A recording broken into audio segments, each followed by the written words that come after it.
Hello children, hope you all are fine. Welcome to the 10th standard social science class, economics. Today we are going to discuss about globalization and the Indian economy. But before that children, I want you to get ready with a notebook and a pen so that you can note down the important points while we are going through this lesson. So let us begin children.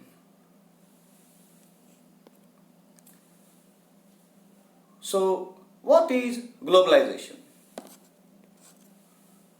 It is the process of rapid integration or interconnection between countries. So, as we can see clearly from the definition that it talks about integration and interconnection. So, how does this happen and why?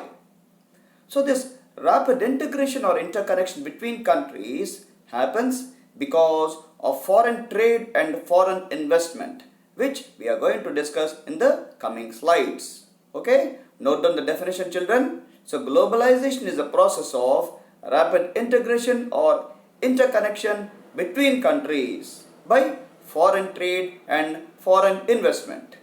Hope you have noted down. So you can see this beautiful picture over here. In the center we have globalization, and in the 5 circles we have culture, society, politics, economy and environment. So let us see what this image talks about. So globalization, as we have seen in the previous slide, that it is integration and interconnection between countries because of foreign trade and foreign investment. Here we look into why globalization becomes a necessity for a country. There are 5 basic reasons actually. The first one being the culture. If the culture of a country demands that you have to export or import a particular product, then globalization will become a necessity. Second comes the society. Political situation of a country also demands for globalization. The economy of a country may also sometimes force a country to enter into foreign trade, or it may invite foreign investment too. The environment. Last but not the least, this is one of the very important factors which forces a country to enter into globalization. So, this image clearly depicts that globalization may occur because of culture of a country, the society of a country, the political situation of a country, the economy and the environment. So, what is economic globalization? It is the process of rapid integration or interconnection of investment, production, distribution, employment and trade among countries of the world. Clear? Economic globalization clearly talks about production, investment, distribution, employment and trade. But only in globalization we talked about trade, we talked about foreign trade and foreign investment, but here we come across production, distribution, employment also. Clear? So, in this chapter, we are supposed to know a few important terms to proceed further. So, you might have heard about MNCs everywhere. Everyone talks about multinational company or multinational corporations. So, let us see what does this mean. So, a MNC means a multinational company or a multinational corporation.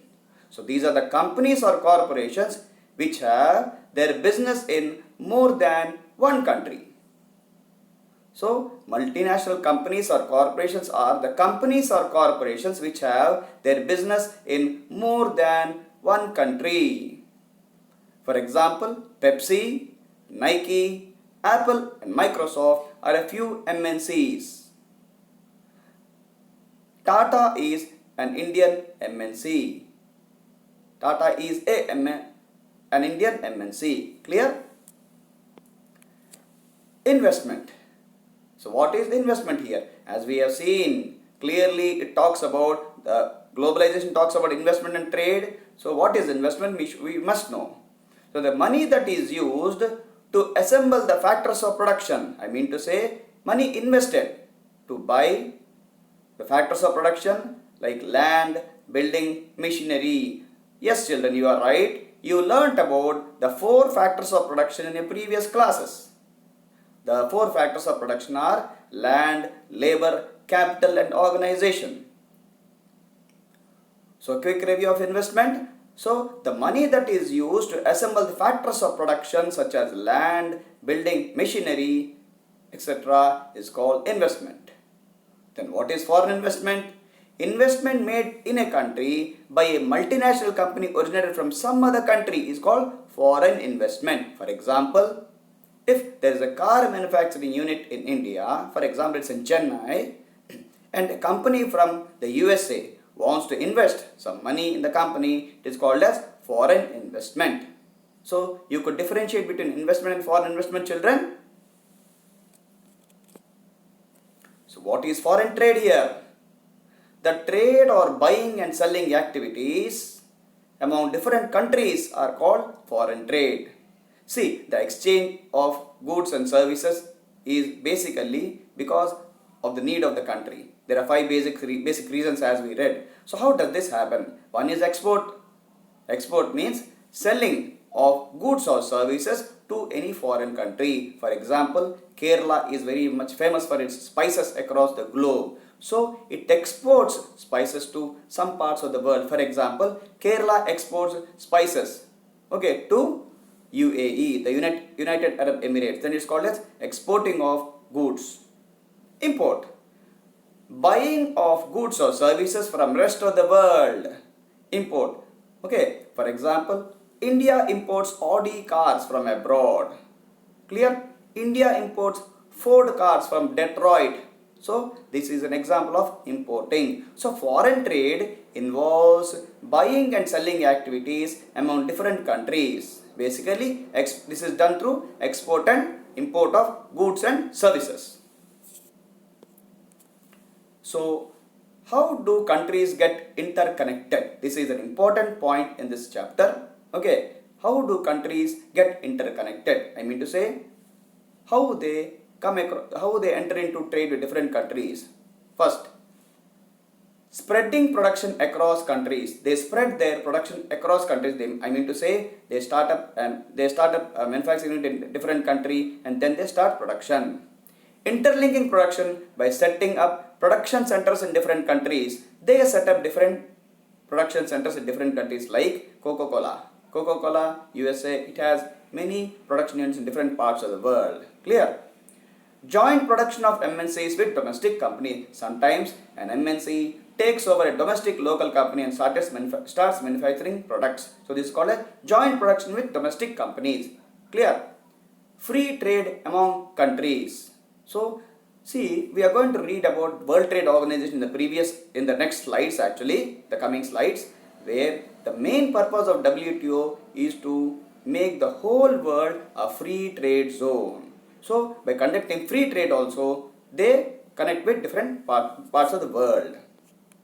So this is an excellent example, children. Please pay attention here in this beautiful image. Okay, we are going to see how Nokia Mobile is spreading its production across different countries. Clear? Now, the technology of the Nokia mobile phones is developed in the USA. So first part shows that the technology developed in the USA. I mean to say, the technology of the Nokia mobile phone is developed in the USA, but the headquarters of the Nokia mobile phones is situated in Finland and the overall control is done from Finland. Hardware is made in China. The hardware of mobile phones of Nokia mobile phone is made in China. The software of Nokia mobile phone is made in Microsoft, India and the USA.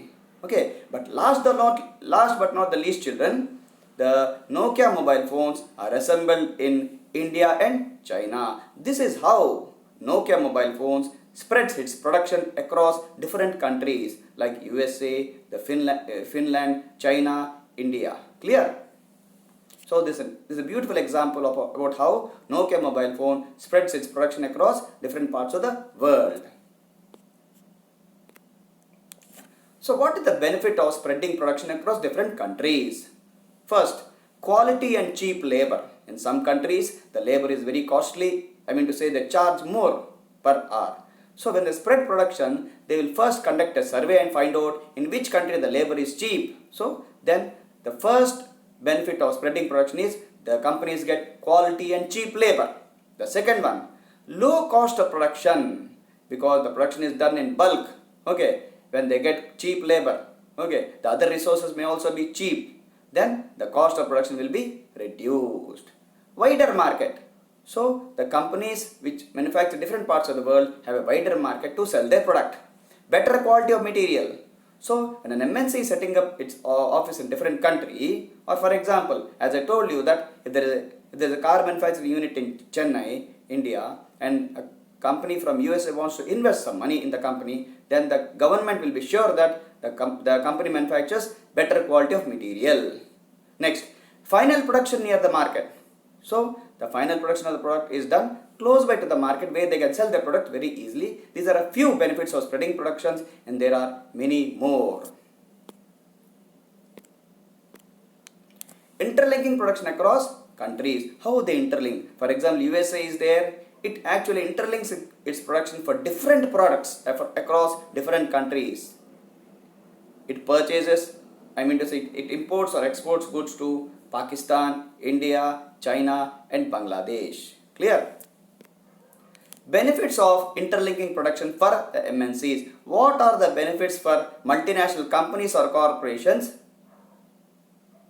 when they interlink production? The standard of the products produced is strictly as per the demand of the customer. So, the standard of the products produced is strictly as per the demand of the customers. And as the goods are produced and sold in one country, the cost of production is less, and hence they can sell the products at a lower price. They can sell at a lower price. See children, remember, why do MNCs spread their production?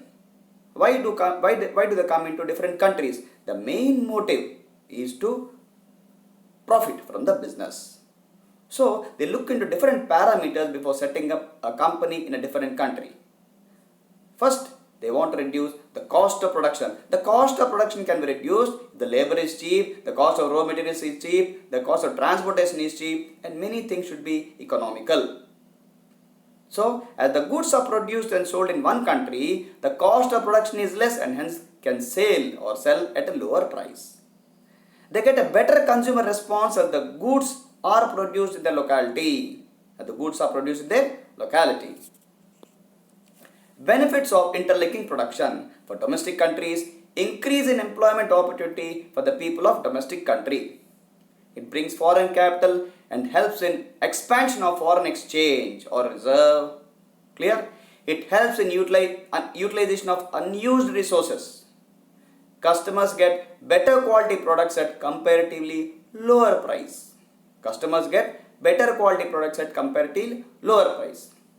Increase in the country's revenue by way of tax, because whenever an MNC sets up a manufacturing unit in a country, then they have to pay tax.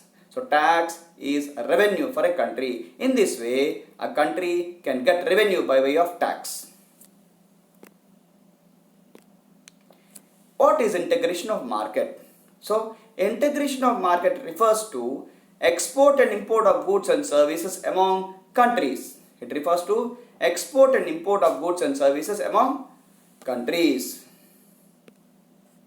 So what is market integration? As we read in the previous slides, market integration is getting connected with different countries. For example, India exports and imports goods to Britain, same with Saudi Arabia, Pakistan and the USA. What are the benefits of market integration? So they get better quality products, optimum utilization of resources, wider market for the producers, wider choice and lower price. They get access to products produced in any part of the world. Last but not the least, the harmony among the countries.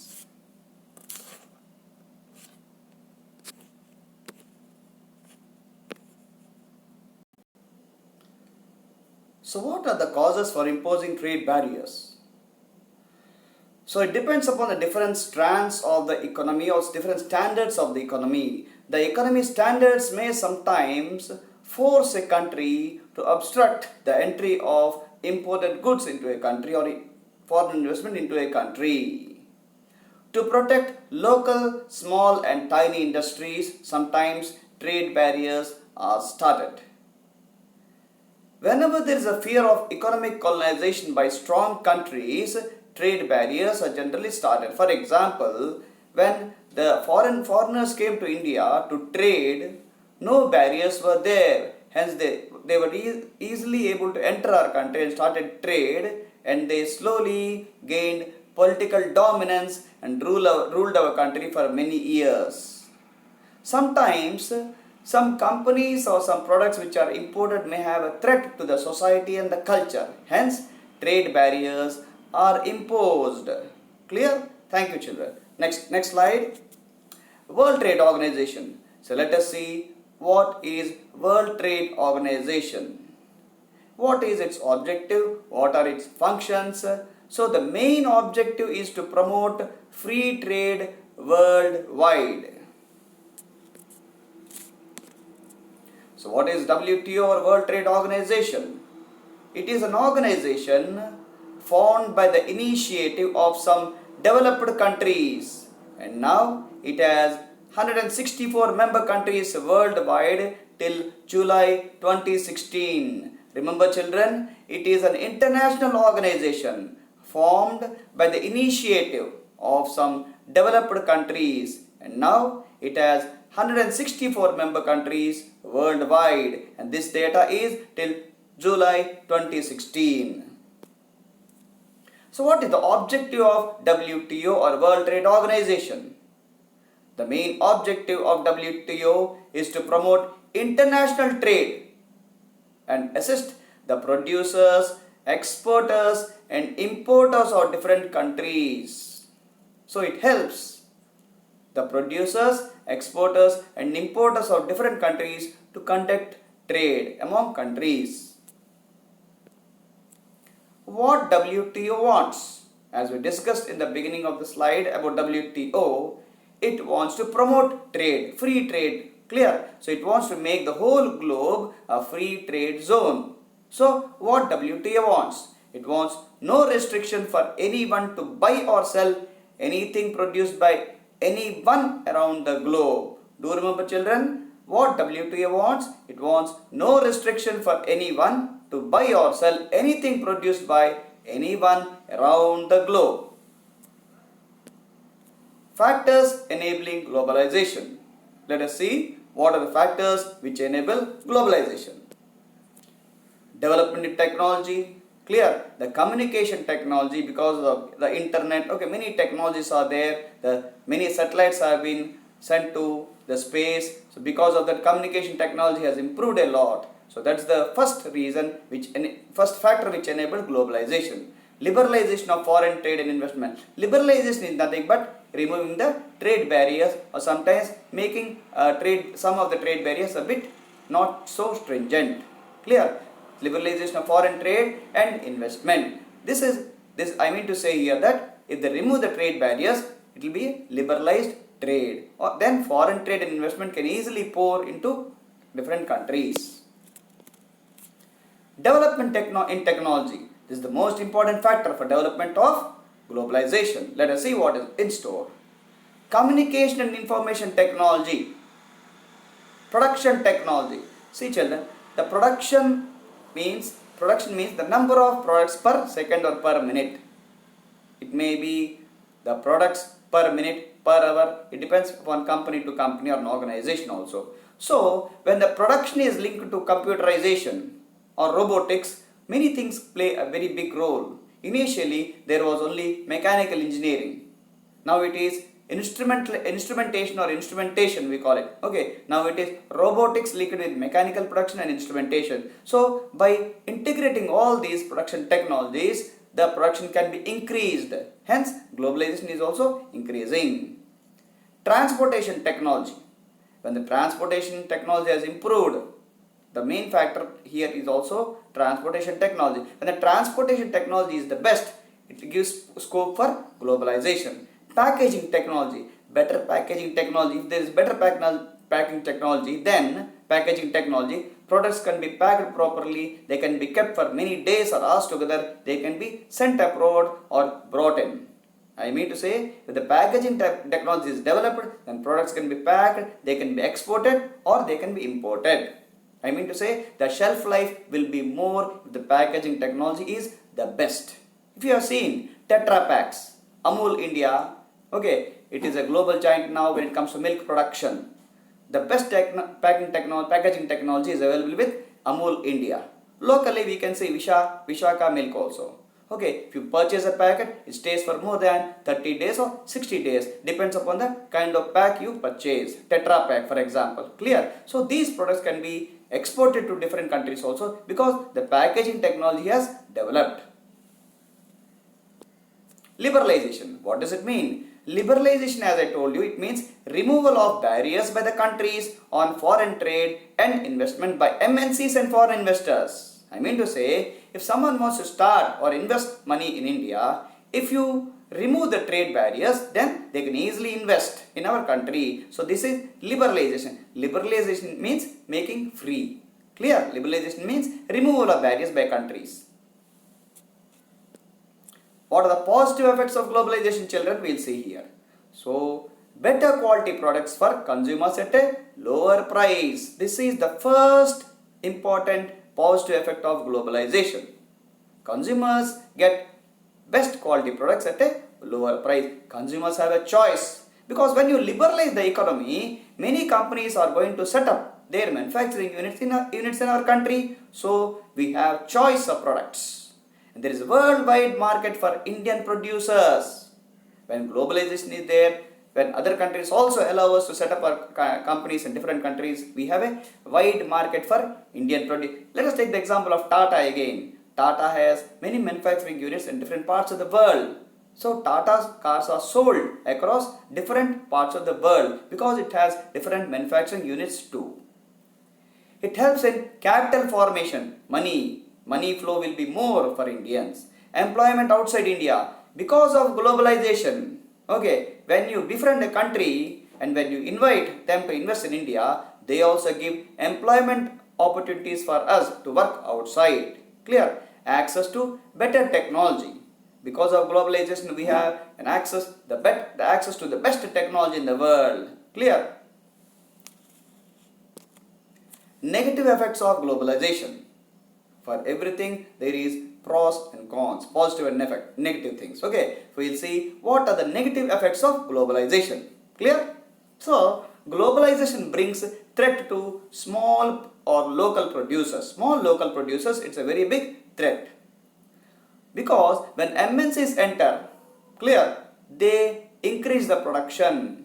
When the production is more, then the cost will be per piece cost will be less. But small producers, they manufacture few products and the cost of manufacturing is more. So there they face competition. I mean to say, it is a threat for the small local producers. Outflow of Indian currency by way of profit of MNCs. When the MNCs set up their company in India, we spend more money on purchasing their products. So our currency goes to the different parts of the world. Makes the country dependent on others. We are completely dependent now on multinational products or imported products. Lack of public interest. We lose interest on purchasing our own products. We generally go for imported products.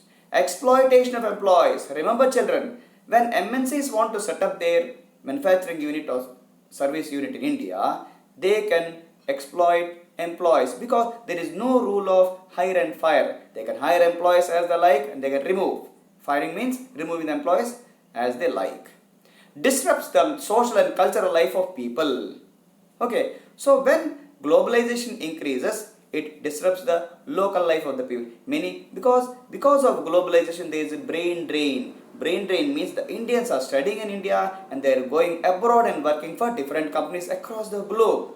So it has a very big impact on social and cultural life of the people. So this is one of the negative effects of globalization. So these are some of the negative effects of globalization. Government measures. So what does the government do to attract foreign investment by multinational corporations and foreign individuals to India or in India? The central and the state governments in recent times have taken various steps to attract foreign investment by MNCs and foreign individuals in India, like declaration of SEZ. We are going to see what is this? Liberalization of labor laws. Yes, children. Special Economic Zone or SEZ or SEZ. So this is an area which is equipped with world-class facilities of electricity, water, roads, storage, recreational, educational facilities, etc., where a world-class industry can be set up. The companies which set up their industry in such areas get tax relief for first few years. Let me explain this to you, children, now. Close by Visakhapatnam, near Visakhapatnam, we have a place called as Duvada. The nearest SEZ is Duvada for us. Clear? So in Duvada, if any manufacturing units or a company from abroad wants to set up a manufacturing unit, okay, it has got all the facilities like electricity, water, road, internet connectivity, everything is there. So when they set up a company over there, there is no need of paying tax to the government for a few years. Clear? This is the first benefit they are going to get when they set up a manufacturing unit in special economic zone. How liberalization of labor laws helps the MNCs? So flexibility in labor laws enables the MNCs to ignore some rules that helps the companies in keeping the size of the workforce under control. They can control the number of employees in their organization. A company can hire and fire as per the seasonal variation in demand for the workforce. This is the very positive thing for the MNC, but a negative thing for the workforce in the organization. Globalization is the way. Nowadays, you can't say no to globalization because it is a process or change for mankind all over the world, where the question for accepting or rejecting is irrelevant today. We have to go along with globalization. Clear? We can't say no to globalization today. What are the different strategies for globalization? Screening on arrival of goods or services. When the goods arrive, proper screening should be done. Government support to local companies. Just because the government has allowed foreign investment, foreign trade to our country, it can't ignore the local companies. If they ignore the local companies, then it will be a threat to the local production units or the local service providers. So the government should always support the local companies also. Strict implementation of labor laws. Even though sometimes the government may give permission for MNCs to set up their manufacturing or service units in our country, they should sometimes be very strict in implementation of labor laws. For example, if a company sets up a manufacturing unit somewhere in Visakhapatnam, it hires and fires the workers as it likes, then the government should take some action against the MNC. Negotiate with WTO or World Trade Organization for fairer globalization. Always the country should try to negotiate or have talks to talk with WTO for fairer globalization.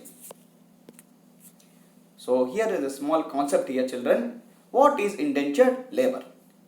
In the 19th century itself, an increase in the movement of labor was identified because people used to move from one country to other for job, for the purpose of work. So hundreds of thousands of laborers went to work in different parts of the world.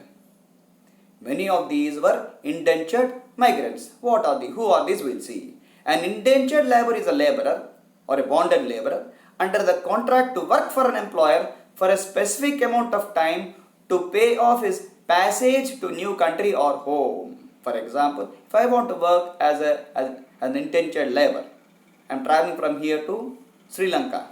Okay, I work there to earn some money so that my freight is paid. The charges of travel is also paid, is also included in that particular labor. That's why it's called an indentured labor.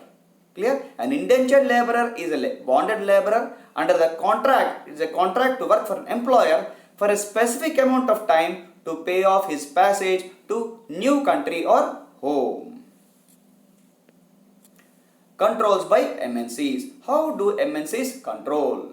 There are various ways in which MNCs set up or control production in other countries.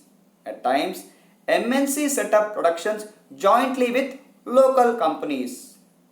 Clear? For example, if I have a chips manufacturing unit in Visakhapatnam again, okay, a foreign organization comes, it sets up a joint agreement with me, or we both are going to manufacture chips and sell it in the market. So this is a joint, it's called joint production.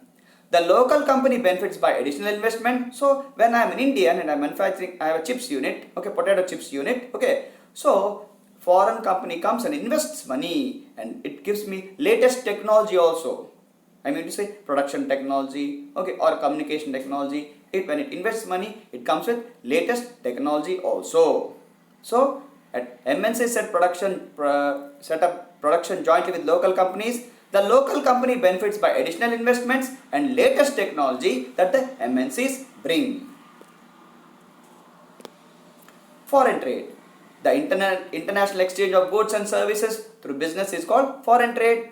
Foreign trade creates an opportunity for the producers to reach beyond the domestic markets. Because of foreign trade, I am able to sell my products across the globe.